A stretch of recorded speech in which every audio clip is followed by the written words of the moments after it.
경제와 투자를 생각하는 깊이 있는 시선 딥사이트 시간입니다. 올해 뭐 여러 주도주들이 있습니다만 주도주 가운데 주도주는 역시 반도체죠. 예, 반도체 가운데 여러분들 삼성전자가 궁금하세요? SK 하이닉스가 궁금하세요? SK 하이닉스가 궁금하세요? 한미반도체가 더 궁금하세요? 한미반도체에서 이야기를 좀 풀어가도록 하겠습니다. 관련된 기업이 다 나올 겁니다. 인포마켓 강용훈 대표님 오셨습니다. 어서 오십시오. 네, 요즘 반도체에 대해서 정말 딥하게 파고 계신 강용훈 대표님이고요. 한미반도체 관련해서 이제 한화 정밀기계가 SK 하이닉스의 장비를 납품한다. 그 뉴스가 나오면서 주가가 한 차례 흔들거렸습니다. 네. 그날이나 그 다음날 전화를 해서 인터뷰를 한번 할 걸 지금 생각하니까 그죠. 강용훈 대표님한테 깜빡했습니다. 며칠 시간이 지났는데 팩트체크부터 좀 해주세요. 네. 상황이 어떤 건지, 실제로 정말 의미 있는 납품을 한 건지 아니면 뭐 그냥 초도 수준인 건지. 네. 예, 6월 10일 날 네. 테스트용 기기를 한 대, 두 대. 네. 그러니까 언론 보도는 두 대인데 네. 저희가 확인한 바로는 한 대가 들어가거든요. 테스트용으로. 예. 네. 이 JDP라고 조인트 디벨롭먼트 프로젝트 이 단계인 것 같은데요. 이 단계에서는 여러 가지 변수를 굉장히 많이 체크를 합니다. 그래서 여기서 변수 체크를 해서 모두 통과돼야 이제 좀 기간이 지나서 정식 납품이 되는 건데 일부 언론에서는 이제 뭐 되는 걸로 이렇게 기정사실화 보도를 했죠. 네. 네. 기자 생활 하셨잖아요. 네. 네. 저도 기자 생활 했잖아요. 기자들은 건수가 있으면 되는 쪽으로 쓰죠. 예, 그래야 이제 부각이 되니까. 예. 시험 장비 하나 납품했어요. 그렇지만 효과는 잘 몰라요. 두고 봐야 돼요. 이렇게 기사를 쓰면, 네. 데스크한테 바로 불려가죠. 그러니까요. 근데 원래 한미반도체하고 SK 하이닉스가 굉장히 곤고한 관계로 이렇게 장비를 개발하고 지금까지 동행해 온 걸로 왔는데, 이런 어쨌든 뭐 테스트 장비입니다만 납품했다는 게 SK 하이닉스의 배신 혹은 뭐 기업으로서 이 당연한 뭐 수순, 네, 이 배경은 어떻게 봐야 됩니까? 당연한 수순이라고 이제 저는 보고 있는데 예. 이게 결국에는 이제 이게 돈 문제거든요. 네. 장비가 이제 워낙 많이 들어가야 되니까 한미에서 비싸게 받고 있지는 않는데 오히려 마이크론에 공급하는 단가가 좀 높습니다. 네. 그래서 SK 하이닉스는 싸게 주고 있는데도 워낙 물량이 많으니까 그렇죠. 예. 당연히 이제 SK 내부에서는 이원화하는 게 그동안 간행이고 이렇게 해야 리스크가 없다는 판단을 한 거겠죠. 기업으로서 말씀하신 것처럼 뭐 어떻게 보면 좀 당연한 거죠. 네, 동해가스전 관련해서 뭐 이제 자막이 들어오는군요. 한번 읽어나 보시죠. 뭐 액트지오의 고문, 동해가스전 리스크는 이 카메라에 이제 가려가지고요. 탄화수소 누적 찾지 못한 것. 얘기는 그 전에 이제 다른 업체들이 뭐 하다가 경제성 없다, 떠난다 이런 발표가 있었잖아요. 거기에 대한 이야기들을 가능성 있다, 뭐 이런 쪽으로 얘기를 하는 거. 같아요. 지금으로는. 예, 다시 돌아와서. 그러면 기업으로서는 사실 당연한 거 아닙니까? 아니면 한 업체에만 의존하고 있다는 게 갑과 을이 바뀔 수 있는. 그러니까 이제 엔비디아도 하이닉스에만 받다가 HBM을 마이크론, 삼성전자 주려고 하는 거고요. 그러면 이 움직임이 의미 있게 소위 이원화가 되는 거냐, 아니면 납품을 한다고 하더라도 여전히 한미반도체 입지는 흔들리지 않고 공고화되는 거냐, 이제 이걸 좀 봐야 되잖아요. 굉장히 어려운 이제 전망인데 네. 마이크론이 이제 한미한테 발주를 했지 않습니까? 네. 그 발주한 과정을 보면요, 평상시에 거쳐야 되는 아까 말씀드렸던 JDP 이런 과정이 생략이 네. 됐거든요. 어떤 이야기까지 했냐면 작년 말에 한미한테 발주를 하기 전에 테스트를 했는데 그 테스트 과정에서 생산된 그 칩을 바로 엔비디아로 보냈다는 이야기도 있더라고요. 네. 그래서 통과가 돼서 그러니까 자기 공장에서 한미 장비 가지고 본딩을 해서 칩을 만든 게 아니고 한미 공장에서 급하게 만들어서 보내서 통과됐다는 이야기가 있을 정도로 초강속으로 진행을 해버렸거든요. 그 두 가지 의미겠죠. 일단 급하다, 빨리 납품해야 된다는 거랑 사실은 검증이 됐다, 뭐 이렇게 보는 거 아니겠어요? 처음에는 마이크론 내부에서도 소수파, 다수파가 있었는데 소수파들이 한미한테 한번 보내나 보자 이렇게 이야기를 했고 네. 다수파는 싱카와 장비를 고집하는 파였는데 일단 수용을 해서 보냈더니 싱카와 장비보다 좋게 나왔다. 이렇게 해서 강속으로 진행이 된 건데 이게 이제 하나의 에피소드이긴 하지만 우리가 기술력을 좀 엿볼 수 있는 그런 게 돼서 쉽지가 않을 것 같다는 생각을 하고 있거든요. 대체하기가. 쉽지가 않다는 거는 다른 업체들이 한미 반도체를 의미 있게 추월하면서 쫓아오는 게 쉽지 않다는 그런 의미입니다. 그죠? 한미의 기술력이 있다는 거고요. 어쨌든 SK 하이닉스하고 한미 반도체하고 그런 조금 그분들이 불편한지 아닌지 사실 모르겠어요. 이제 우리 입장에서는 그럴 수 있겠구나라는 생각이 있는데 오늘 또 한미 반도체가 TC본도 공급 공시를 딱 했습니다. 1,500억 원인데요. SK 하이닉스 향입니다. 결국은 우리는 공고해. 뭐 기사 내는 것도 다 타이밍 있는 거 아닙니까? 그죠? 우리는 뭐 견조하게 동반자로 간다 이런 걸 보여준 것 같고요. 결국 이제 한미 반도체는 근데 지금 캐파 자체가 매출이 이게 시총을 설명할 수 있느냐가 문제잖아요. 뭐 작년에 4천억, 올해 지금 올해가 4천억인가? 내년에 8천억, 게다가 내년 목표를 1조 원까지 오늘 또 올리는 그런 흐름들입니다. 그런 점에서 캐파가 좀 빠르게 늘어날 수 있냐, 한미가. 그런 거는 어떻게 보세요? 궁금해요. 네. 내년에 월 캐파가 35대가 목표거든요. 그 연간으로 하면 420대인데 그게 풀로 찬다고 그랬을 때 지금 단가 계산을 30억으로 하면 1조 2천억이나 되고요. 35억으로 하면 훨씬 더 늘어나거든요. 그래서 한미 내부에서는 1조 원에 영업이익률 50%. 그게 왜 50%냐? 마이크론이 비싸게 사주고 있기 때문에.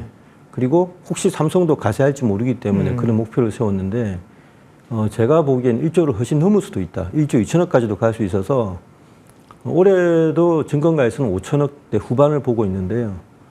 제가 보기엔 올해도 한 6천억 후반, 7천억 초반까지도 매출이 되는 것 아니냐.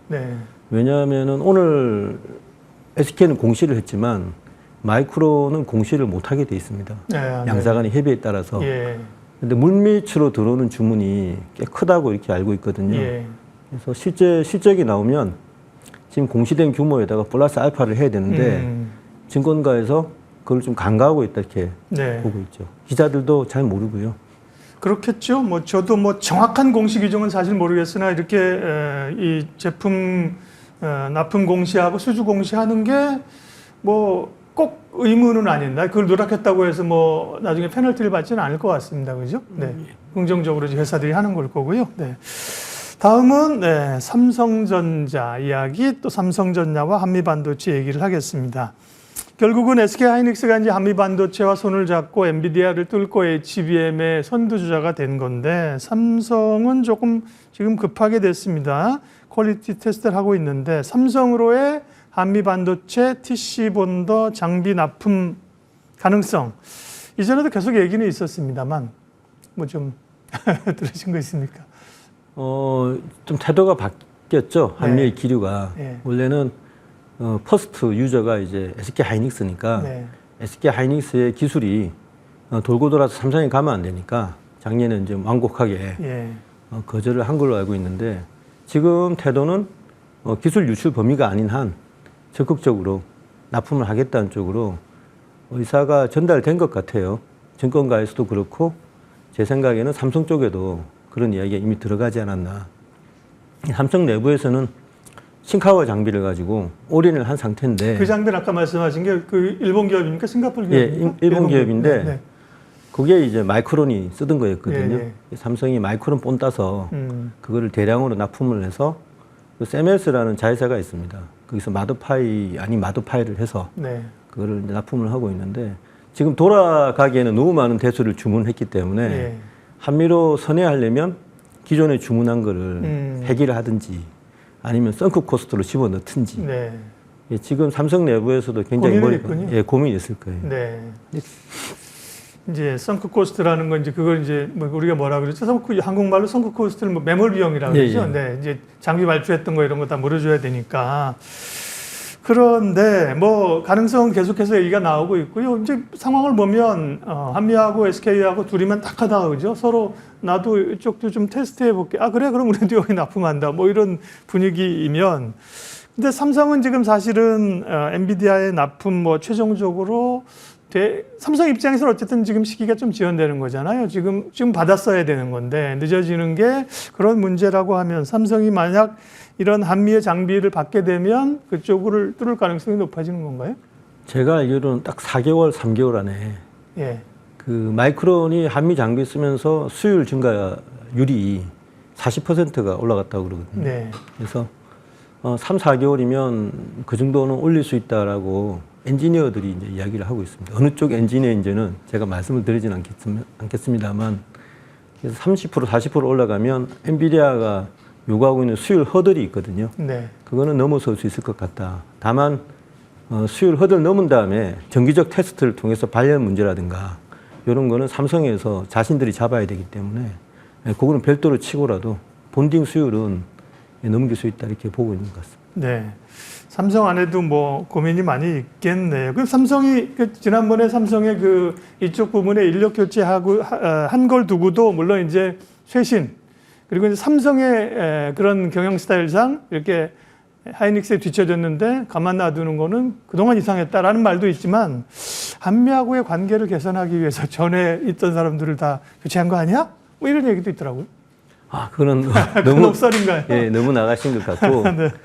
일단 삼성 분들은 천재들이 많잖아요. 네. 전공정에 천재들이 많아서 후공정에 대해서 오히려 이해도가 좀 떨어지는 이 후공정은 좀 제가 말씀이 그렇지만 노가다하고 가깝거든요. 네, 지난번도 말씀하신 계속 테스트를 해야 되는데. 그래서 천재들이 하기에는 너무나 험불하고 어렵고 귀찮고 이런 작업이 많은데 삼성의 인식이 좀 바뀌어야 되기 때문에 단순히 위에 분 이렇게 바뀌신다고 해서 네. 중간층 기술자층들이 박사 받으신 분들이 네. 생각을 바꿔가지고 공격적으로 나오는 건 좀 봐야 됩니다. 네. 그 한미 반도체가 가지고 있는 기술력 가운데 진동 제어 기술, 저는 모르죠. 이제 대표님이 알려주셨으니까 적어줬으니까 그런 건데 이게 그 장비를 만드는데 그러니까 이런 기술, 이 기술이라는 게 뭐 독점적이에요. 한미 반도체의 우월성을 대표할 수 있는 그런 기술인가요? 저도 작년에는 이제 교과서에 나온 대로 네. 뭐 펄스 히터 이런 구성 부분을 설명을 드리면서 했는데 직접 이제 취재를 해보니까 네. 진동 제어 기술이 제가 투자를 하기 위해서 안산이나 뭐 서산 같은 데 가보면 전기 용광로 회사들이 많거든요. 근데 그런 회사들보다 규모가 커요. 그 라인이. 전체 인력의 75%가 이 기계 쪽하고 소재 쪽으로 투입이 되어 있고요. 나머지 25%, 30% 정도만 그 IT, 프로그램 쪽으로 투입이 되고 있거든요. 엄밀하게 정의를 하면 겉으로는 IT 회사지만 정확하게 얘기하면 기계 장비 회사로 또는 소재 회사로 봐야 되는데 여기서 좀 그 부분을 간과를 한 것 같고요. 실제 그게 일본에서 이제 예전부터 지금은 일본에서 그렇게까지 하지는 않고 국내 동양 최대 시설을 기계 장비 가공 시설을 가지고 있어서 요게 이 정도 할 수 있으려면 제가 애널리스트한테 물어보니까 현대차 정도가 이 정도의 정밀 가공이 가능하지 않을까 이렇게 생각을 하고 있더라고요. 그래서 의외로 이게 가공 제가 이제 현장에서 어떤 부장님을 뵀는데 가공만 37년째 그것만 하고 계시는 분이더라고요. 그래서 이런 분들이 포진을 하고 있어서 쉽사리 이게 대체가 안 될 거다는 생각을 하게 됐습니다. 네. 이제 다만 이제 한미 반도체가 경쟁자들이 나타나는 건 당연한 거고요. 정부가 독점으로 막아주지 않는 이상은 뭐 엔비디아도 경쟁자들의 위협 앞에 지금 이제 슬슬 노출되는 거 아닙니다. 한미 반도체가 그 경쟁자들을 얼마나 격차를 두고 이제 물리칠 수 있느냐는 건데요. 그러면 이제 HBM 시장의 시장성이나 기술 전망을 하겠습니다. 이걸 보면 이제 제가 드린 질문에 대한 답이 나오는 건데요. 지금은 결국 이렇게 적층을 하면서 구멍을 뚫는 한미 반도체 장비를 쓴 TC 본딩 기술로 이제 여기까지 온 거잖아요. 그러면 이 기술이 언제까지 먹힐 것이냐, 혹은 이제 이런 쌓는 기술이 어떻게 변화할 것이냐에 대한 궁금하죠. 네. HBM5부터는 하이브리드로 간다고 되어 있는데요. 네. 실제로 이제 한미 반도체의 단층 본딩 수율이 95% 이상이라고 막연하게 말씀해 주셨는데 제가 계산해 보니까 97%가 넘어요. 그래야 이제 8층을 쌓으면 0.97에 8승이 되기 때문에 네. 종합 본딩 수율이 80%뭐 이렇게 나오는 거거든요. 거기에서 또 뭐 나중에 검사해 가지고 이제 깎을 건 깎고 해서 60에서 70% 나오는 건데 하이브리드 본딩으로 가기 위해서는 하이브리드 단층 본딩 수율이 어마어마하게 올라가야 됩니다. 근데 지금 검증이 안 되어 있거든요. 네. 그래서 아마 하이브리드로 바로 가지는 못하고 TC 본딩과 하이브리드를 교차해서 아마 HBM5에서도 한 1, 2, 3, 4층까지는 하이브리드를 쓰고 네. 5층부터는 TC 본딩을 계속 써야 되는 이런 뭐 키메라 형태 그런 형태의 본딩이 나타나지 않을까 이렇게 한미에서는 준비를 하고 있는 것 같습니다. 그러면 이제 TC 본딩은 쌓은 후에 이제 구멍을 뚫고 거기에 동을 넣는다 그러나요? 전기적으로 이렇게 연결을 하는데 하이브리드 본딩은 이제 뭐죠? 예. 그게 이제 유전체는 유전체끼리, 네. 구리는 구리끼리 따로 붙이는 건데요. 좀 설명이 어려운데 네. 먼저 구멍을 뚫고 이제 붙이는 게 TC 본딩이고요. 예. 하이브리드 본딩은 이 범프가 들어가니까 네네. 사이사이에 범프가 하면 중간중간에, 예, 예. 층이 높아지니까 범프를 없애서 유전체는 유전체끼리 바로 붙여버리는. 예, 바로 붙이자. 대신 이거를 다른 기술, 전공정의 기술을 이용해서 굉장히 청결도를 높여갖고 네. 다른 문제를 없애고 열 배출도 획기적으로 높이자는 아이디어인데 2016년인가 17년인가 소니에서 이미 만들어 본 기술이거든요. 그거는 단층 기술이고 이렇게 12층, 16층으로 해본 적이 한 번도 없어가지고 그게 과연 되겠냐라고 하는 게 연구원들뿐만 아니고 사실 과학자들도 카이스트 교수님들 중에서도 좀 의구심을 가진 분도 좀 있습니다. 네. 그러면 이제 HBM 시장을 중심으로 해서 삼성전자와 이제 하이닉스를 좀 한미 반도체 얘기는 저희 충분히 좀 했으니까 삼성전자와 하이닉스 얘기를 좀 비교해 보면 여전히 하이닉스가 이 시장에서 상당히 독주하면서 시총이나 주가도 더 반영할 여지가 있는가? 아니면 삼성전자의 반격? 네, 사실은 삼성전자도 이제 엔비디아에 납품하는 거는 시기의 문제지 들어가는 거 아닐까요? 그러면 삼성전자가 더 매력적인지 어떻게 보세요? 지금 마이크론이요. 네. 좀 저평가되어 있는데 오히려 마이크론이 예. 치고 나올 가능성이 지금 있다고 하거든요.